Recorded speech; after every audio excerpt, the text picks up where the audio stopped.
and welcome back to my channel, Cooking with Evie. My name's Yvette for those of you that are new here. And today I'm excited to be showing you a recipe that's near and dear to my heart, something I grew up eating as a little girl, which is pollo guisado. Translates roughly to stewed chicken or boiled chicken. It's a very simple recipe that packs a punch. There are different ways to make this, but today I'm going to show you the way that I make it. We will be using chicken thighs for today's recipe and a couple of other ingredients that I will run by here in just a few moments. But before I get to that, I want to let you know to please make sure to hit that subscribe button down there. If inclined, go ahead and hit that bell button next to it so that you can see all the future videos that come out. To see how I make this recipe, then just make sure to keep on watching and we'll get to it. As I always do, I want to show you a couple of ingredients that you may need for this recipe. Bear in mind, you can tailor it to your likes and tastes, but this is what I use.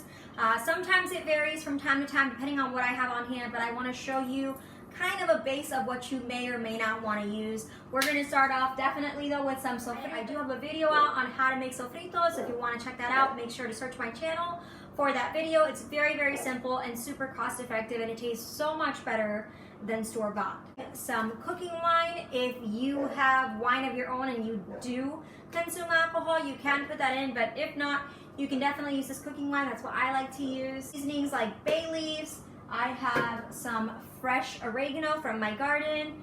I also will be using some carrots. This is an optional ingredient. I don't always use it, but it is good to thicken the broth in the pollo guisado. I sometimes also use pumpkin, so you can definitely use that. Potatoes, so I would highly suggest that you at least put something in there to thicken that broth.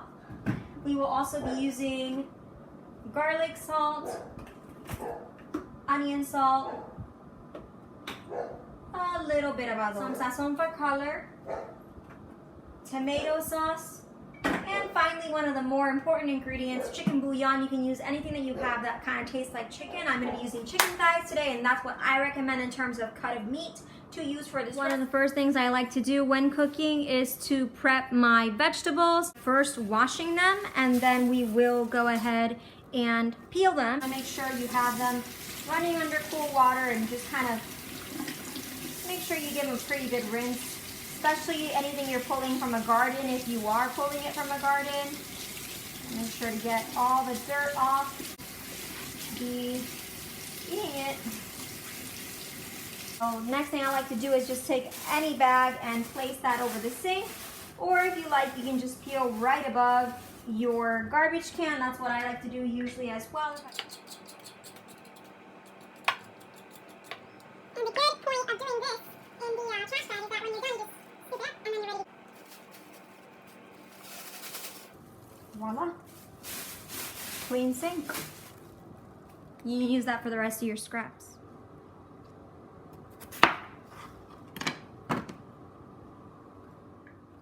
So because we have that scrap bag still nearby, you want to make sure you just discard any pieces you're not planning on using into that. And then when you're cutting up the carrot, I would say cut it up into pretty small slices. I like to make sure these are fully cooked and grab all the flavor, because I'm honestly not a huge fan of carrots. I know they're good for me, which is why I'm throwing them in today's recipe, and I want to make sure I use them.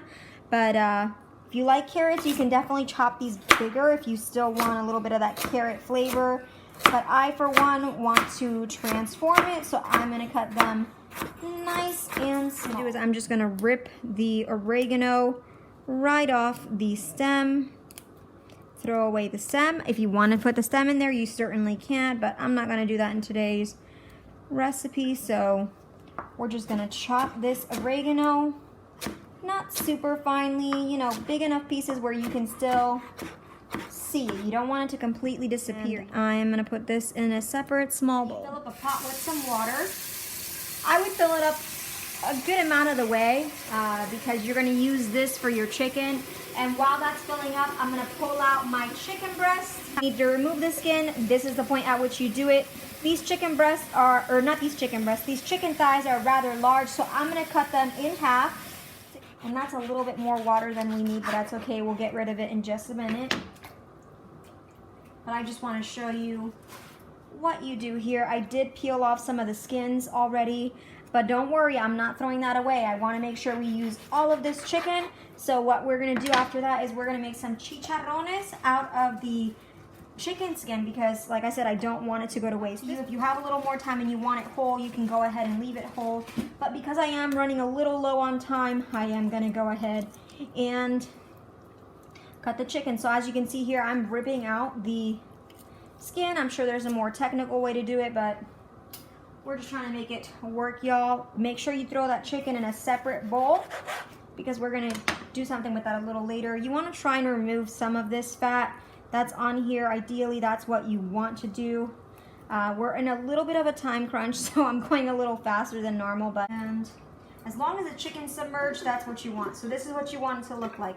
Then we throw that on the stove and we put this on a high and make sure it starts boiling. I'm gonna show you what I like to do with the skins. I have the skins here in a separate little bowl. We just wanna cut these up into, you know, semi-small chunks. We don't want big pieces.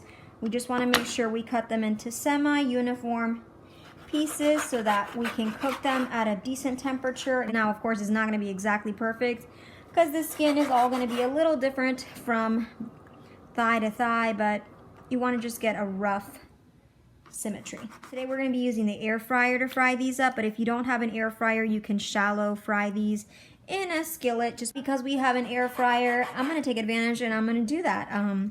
Secret, I don't really like frying all that much, so when I can avoid it, I like to. The more pieces you want, the smaller you cut these.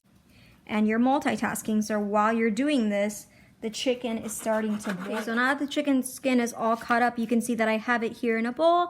And the reason is because I'm gonna season it. I'm using a spoon here today because I don't really like to dirty my hands, but you can definitely use your hands, but I do not want to, so I am not going to. I'm gonna use half a packet or so of some sazon, and then some garlic salt, and onion salt. You want to go kind of easy on the salt here though, because in my experience these two tend to get a little bit salty as you fry them, so just go a little easy on the salt. Always add a little bit of salt later, but you can't necessarily take it away.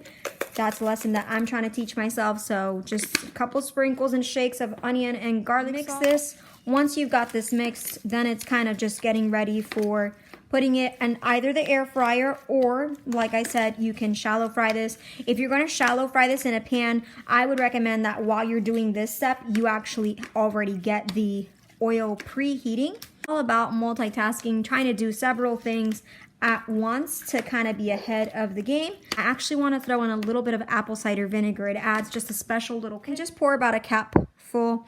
Today I'm using the Bragg's apple cider vinegar with the mother.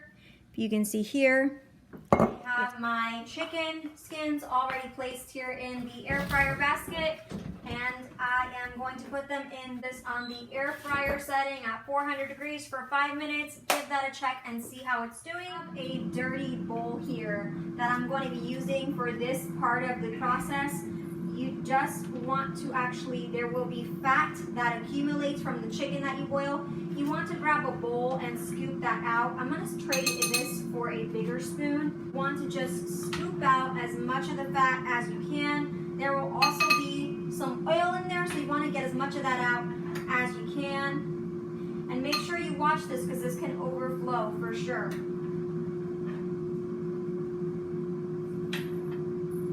So I'd just like to show you what it looks like when you have that fat that you're scooping out and putting into that extra bowl on the side. Because this is the point where you want to start your seasoning of the meat. It's pretty much ready to go. So we are going to start off by putting about 2 or so tablespoons of your sofrito. This is a teaspoon, so I'm gonna put in about 3.5 or 4. There's honestly just so little left in here that I think I'm gonna just pour it all. It doesn't hurt to add extra. I don't have a lot, so I'd rather just pour it in. And you want to just give that a quick stir. To move on to adding your sazon, I'm just ripping up the sazon, and again, you just want to give that a quick stir. Move on to our chicken bouillon. This is the Maggi seasoning. I'm going to use a big old hefty spoon of that, and throw that in there. I would say that's about a teaspoon and a half or a tablespoon for sure. It's Happy Harvest tomato sauce from Aldi. I would say you can add a half a can or a whole can. Really depends on what you like. I'm gonna use a whole can because I feel like this packs a punch. But if you wanna just use half a can, you certainly can. You probably could go in with tomato paste as well. Up to you, whatever you have on hand. We're gonna go ahead and add that oregano that we chopped up. But if you don't have fresh oregano, you can certainly use dry. We are gonna add some bay leaves. These are from the Badia brand. I'm gonna put in about 4 or 5 of these leaves. I like to put in a lot just because I think it adds flavor. You'll notice with every step, I like to just give it a good mix to make sure it's well incorporated. I would recommend a little bit of adobo. I'm using light adobo. And just throw a little sprinkle of that in. I know that looks like a lot, but we're gonna be adding potatoes to this, so it's gonna be absorbed of garlic salt and onion salt. Looks like a lot, but not a lot is coming out. Some onion salt. Okay, that's a pretty good amount.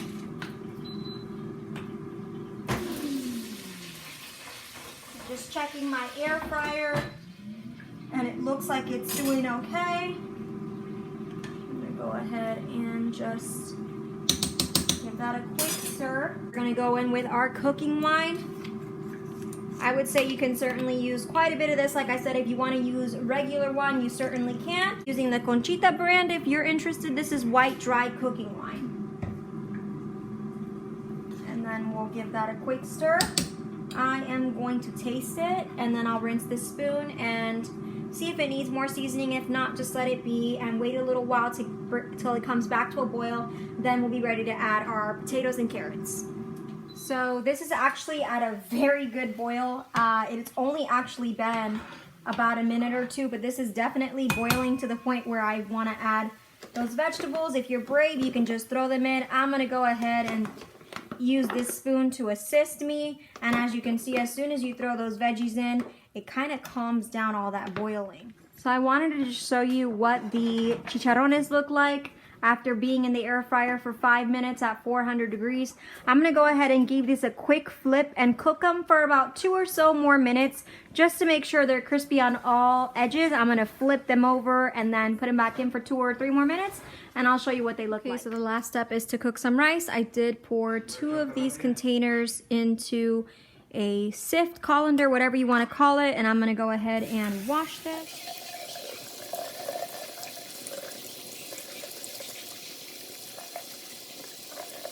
And since it's pretty good and washed, I'm gonna go ahead, pour it into my rice cooker container with 2 of these cups of water. So equal parts rice and water. Give this a quick stir, and then we'll pair this as a wonderful side to our dish today. Probably gonna pair a salad with it as well, we'll see. Wanted to show you what it's looking like, as well as the chicharrones. They're all done. These cooked for 7 minutes at 400 degrees in the air fryer. And let me just give one a taste. They definitely look crunchy. Gonna give this little one a try. That one wasn't super crunchy, but we'll see. Yeah, that one was crunchy and not super salty, which is awesome. I'll show you guys, the rice is done. Pollo guisado is done. We ate most of the chicharrones. I am making a salad. I'm gonna make this portion of it. I already washed it. I'm gonna throw some croutons in there and some Caesar salad dressing.